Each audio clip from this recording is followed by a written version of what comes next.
dari Alma Wadah itu ada bagaimana melihat bisnis ini berdiferensiasi dengan wisata-wisata yang lain atau usaha-usaha yang lain gitu. Nah, bagaimana strategi dari untuk melatihkan mahasiswa ataupun dari Alma Wadah sendiri melihat peluang bisnis yang berdiferensiasi ini? Bagaimana menemukan itu gitu? Ya, salah satu yang sangat diminati oleh masyarakat, terutama misalnya kunjungan wisata tadi yang kita sebut Edu Wisata Alma Wadah, adalah ada motivasi belajar bagi siswa, dan itu tidak ditemukan di wisata tempat lain. Yang kedua, ada namanya seminar parenting. Jadi anak-anak terutama TK, PAUD itu kan datang didampingi oleh orang tuanya. Sementara anak-anak bermain di area outbound, mereka main flying fox, renang, ada cooking class. Orang tuanya, ayah bundanya tetap di aula. Kita ada training center di lantai 2 yang memang sudah representatif untuk pelatihan. Itu orang tua mendapatkan seminar parenting, mendidik anak menjadi juara. Nah, saya kira beberapa itu menjadi nilai tambah yang sangat diminati, sehingga dari tahun ke tahun sekolah akan datang lagi. Kenapa sekolah yang kemarin datang lagi? Sekolahnya sama, gurunya sama, muridnya yang berbeda gitu. Dan mereka mendapatkan manfaat dari kunjungan. Jadi belajar, bermain, dan gembira gitu. Bagaimana menyusun bisnis plan atau strategi merancang usaha di pondok pesantren ini? Berkaitan dengan bisnis plan, tentu kita harus fokus pada 3 hal yang utama. Pertama, ini tentang ide bisnis itu sendiri. Bisnis ini kan bisa produk, bisa jasa, tetapi kita harus spesifik. Jangan sampai lagi ada viral nih, kemudian kita buat, nanti tidak lama juga akan selesai. Yang kedua, kita nih paling utama nih, pemasaran. Pemasaran ini bahkan kalau dibuat aspek penilaian tuh porsinya paling tinggi, 40%. Dan ketiga, tentu pendanaan atau keuangan, modalnya dari mana. Dan selain bisnis plan yang kita buat, kita juga harus ada satu aspek, yaitu manajemen risiko. Sebab dengan itu kita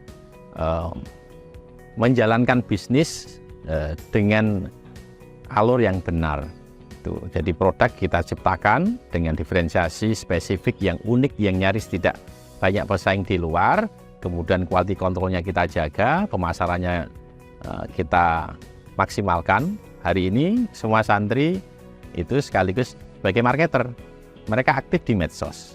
Semua ada YouTube, Facebook, Twitter, kemudian di Instagram. Itu isinya 2, edukasi dan promosi. Oh gitu. Atau satu konten itu isinya edukasi dan promosi. Dan mereka mendapatkan feedback dari itu. Hanya beberapa lembaga kunjungan ke sekolah, itu beberapa lembaga atau sekolah instansi berkunjung ke Alma Wadah, itu tergantung kebutuhan dan yang diinginkan. Tidak selalu dari TK. Ada anak SMA misalnya menerapkan P5. Sekarang di kurikulum Merdeka ada namanya P5, Proyek Penguatan Profil Pelajar Pancasila. Tempatnya di mana? Edu Wisata Alma Wadah adalah laboratorium paling lengkap untuk implementasi P5. Misalnya itu kita sampaikan dalam marketing plan maupun dalam bisnis plan yang kita rancang. Bagaimana pengelolaan pemodalan yang dilakukan oleh pesantren dalam mengembangkan diversifikasi usaha ini? Sejak awal kami bersyukur ya, secara finansial pesantren ini sudah mandiri, sehingga ketika ada penambahan unit usaha baru, kita tidak butuh bantuan dari lembaga keuangan. Dengan seperti itu kita juga secara finansial tidak ada masalah. Hanya tinggal kita melihat misalnya satu unit usaha mau kita kembangkan, kita harus menghitung dengan jeli berapa lama BEP itu kita dapatkan gitu. Kemudian potensi pengembangannya, jadi selalu kita dahului dengan studi kelayakan. Dan itu yang kita ajarkan kepada semua santri-santri. Tetapi apapun bisnis yang mau kita jalankan, bisnis terbaik adalah bisnis yang dijalankan. Iya. Bagaimana strategi marketing yang unik yang dilakukan oleh pesantren Alma Wadah ini? Marketing paling kuno memang dari orang yang pernah datang ke kita, terus menyimpan kenangan yang istimewa, dan mereka bercerita kepada yang lain. Karena itu, pelayanan itu harus prima. Selain materi tadi, public speaking harus dikuasai oleh semua santri. Ketika menawarkan dengan bagus, menarik, mereka juga dibekali dengan service excellent. Bagaimana melayani secara prima. Sehingga setiap yang berkunjung ke Al-Mawaddah, baik beli di toko, atau wisata ke wisata kita, atau ngikuti, atau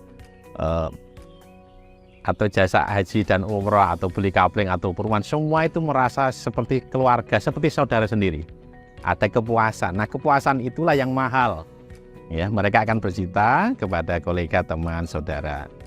Yang kedua, tentu kita aktif di internet marketing, semua medsos kita gunakan, sehingga menjangkau lebih luas dari para pengguna medsos. Tadi disampaikan bahwa penjualan juga melalui online ya. Bagaimana tantangan ataupun capaian-capaian keberhasilan ketika itu merambah ke dunia online? 2 tahun kita menghadapi tantangan yang berat, pandemi. 2 tahun, toko sepi.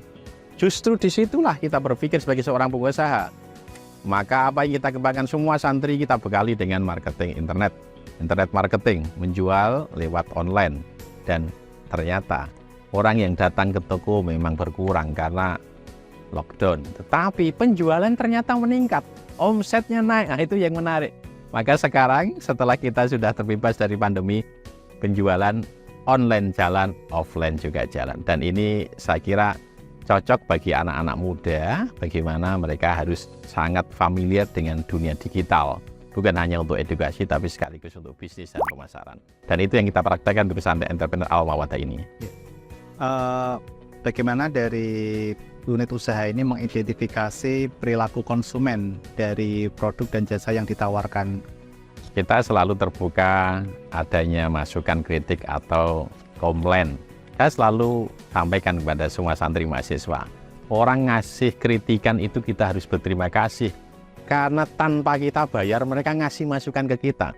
Jadi kita catat. Misalnya kalau yang aktif di toko gitu, mereka nanya, nyari satu produk gak ketemu, harus dicatat barangnya. Berarti tugas bagian stok adalah melengkapi produk yang tidak lengkap. Kedua, misalnya ada soal harga juga penting. Jadi produk, kemudian price, nah kemudian promotion, nah yang ketiga place. Nah inilah marketing mix atau bauran pemasaran yang terus secara simultan kita kaji terus menerus. Jadi ada analisis apa yang kurang dari 4P ini. Ya, sehingga dengan seperti itu setiap pelanggan datang menyisakan kenangan yang baik.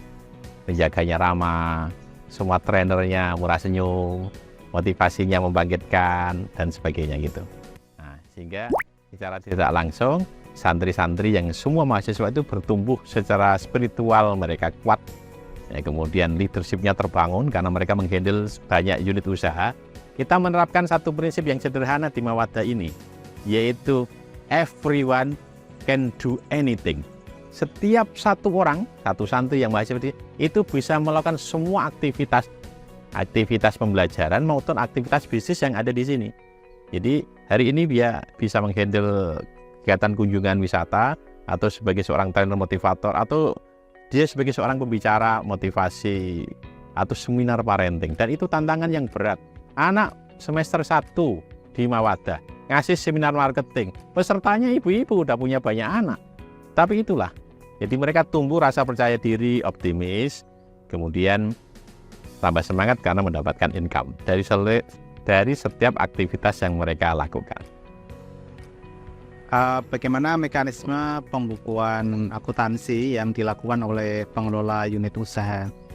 Kita sejak awal merasa bahwa kita harus banyak belajar kepada yang lebih tahu. Maka karena kita basicnya pesantren, saya itu dari kecil kan sama istri itu di pesantren. Sampai S3 doktor juga urusannya agama. Jadi begitu kita mengembangkan pesantren yang entrepreneur, harus bergerak di bidang bisnis, maka kita panggil beberapa teman yang membantu kita. Tentang alih teknologi sejak tahun 2012 kita bermitra dengan LIPI, sebelum berubah jadi BRIN ya, Lembaga Ilmu Pengetahuan Indonesia. Jadi ahli teknologi itu datang dari pakar-pakarnya sendiri. Kita dilatih bagaimana mengelola unit usaha yang murah dengan berbahan yang ada di sekitar kita. Jadi kita di dunia pertanian perkebunan itu kita mengembangkan namanya integrated farming system, sistem pertanian terpadu. Nah, ini yang menjadi banyak lembaga, beberapa dinas pertanian datang ke sini karena kita juga dipercaya oleh Kementerian Pertanian menjadi pusat pelatihan pertanian pedesaan swadaya, singkatannya P4S. Jadi beberapa tokoh-tokoh petani, Gapoktan belajarnya di Alma Wadah karena kita dapat SK resmi dari Kementerian Pertanian. Nah, ilmunya kita dapatkan dari mana? Dari Dinas Pertanian, gitu. Dari berkaitan dengan teknologi, dari berkaitan dengan dunia pertanian kita dari Kementerian Pertanian. Berkaitan dengan pembukuan akuntansi, kita juga belajar dari beberapa teman yang mau mensupport bagaimana santri yang sebagian besar belajar agama, tetapi mereka tertib administrasi, bisa mencatat dengan rapi semua penjualan lewat pembukuan. Ya.